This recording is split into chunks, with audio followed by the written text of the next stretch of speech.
کہ اللہ نے حضرت ابراہیم علیہ السلام کو چند باتوں میں آزمایا۔ آزمائش کا مقصد کیا ہوتا ہے؟ عام ایمان والوں کی آزمائش کا مقصد اور ہے، اور انبیاء علیہ السلام کی آزمائش کا مقصد کچھ اور ہوتا ہے۔ اہل ایمان کی جو آزمائش ہوتی ہے تو اللہ تعالیٰ نے سورہ عنکبوت کی شروع کی آیتوں میں، بلکہ دوسری آیت میں اللہ نے اہل ایمان کی آزمائش کا ایک اہم مقصد بیان کیا، لیکن وہ مقصد انبیاء کی آزمائش کا نہیں ہو سکتا۔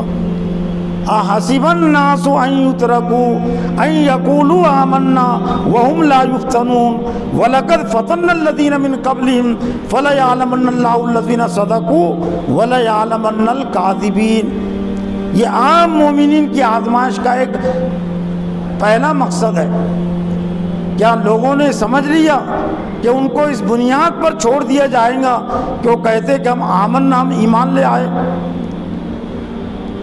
اگر انہیں سمجھ لیا ہے کہ ایمان لانے کے بعد ان کو چھوڑ دیا جائے گا، آزمایا نہیں جائے گا، تو ان کی غلط فہمی ہے، وہ غلط سمجھتے ہیں۔ صحیح سمجھ یہ ہے کہ وَلَقَدْ فَتَنَّا الَّذِينَ مِن قَبْلِهِمْ، ہم نے ان سے پہلے لوگوں کو بھی آزمایا۔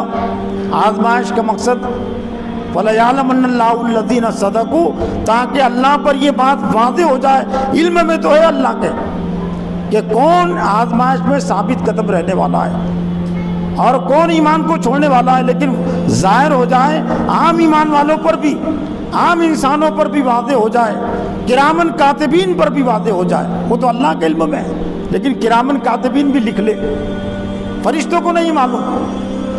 فرشتوں کو اتنا علم ہوتا ہے جب انسان کرتا ہے جو اللہ دیتا ہے۔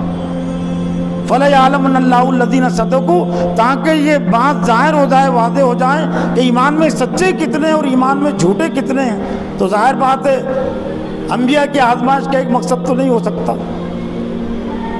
اللہ نے نبی تو اسی کو بنایا جس کے ایمان پر اللہ تعالیٰ کو پورا اطمینان ہے۔ کوئی نبی ایمان لانے کے بعد ایمان سے کبھی ہٹ نہیں سکتا، چاہے کتنی مصیبتیں پریشانیاں آ جائیں۔ انبیاء علیہ السلام جن کو اللہ تعالیٰ نے نبی اور رسول بنایا، وہ ایمان سے پہلے بھی معاشرے کی تمام برائیوں سے دور تھے، تمام خرابیوں سے دور تھے۔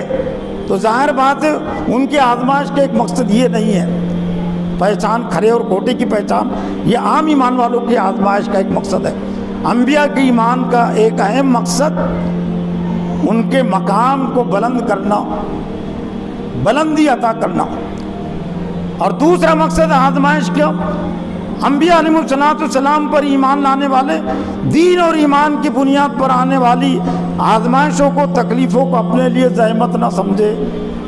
جس طرح سے انبیاء علیہ السلام نے اپنے لیے آزمائشوں کو زحمت نہیں سمجھا، آزمائشوں سے گھبرائے نہیں، آزمائشوں سے ناراض نہیں ہوئے، تو انبیاء علیہ السلام کے متبعین، ان کی اتباع اور پیروی کرنے والے بھی آزمائشوں کا سامنا کرے، آزمائشوں کو قبول کرے، آزمائشوں سے گھبرائے نہیں، اور اگر وہ ثابت قدم رہیں گے تو ایک تو ان کے ایمان کی جانچ بھی ہو جائے گی، اللہ کے نزدیک وہ سچے مومن قرار پائیں گے۔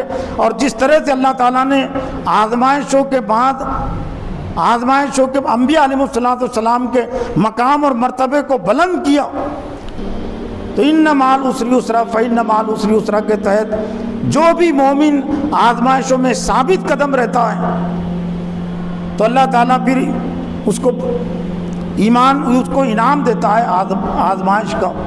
اس دنیا میں بھی اللہ تعالیٰ اس کو انعام دیتا ہے، لیکن دنیا کا انعام چھوٹا ہوتا ہے، آخرت کا انعام ہے دراصل دائمی ایمان انعام۔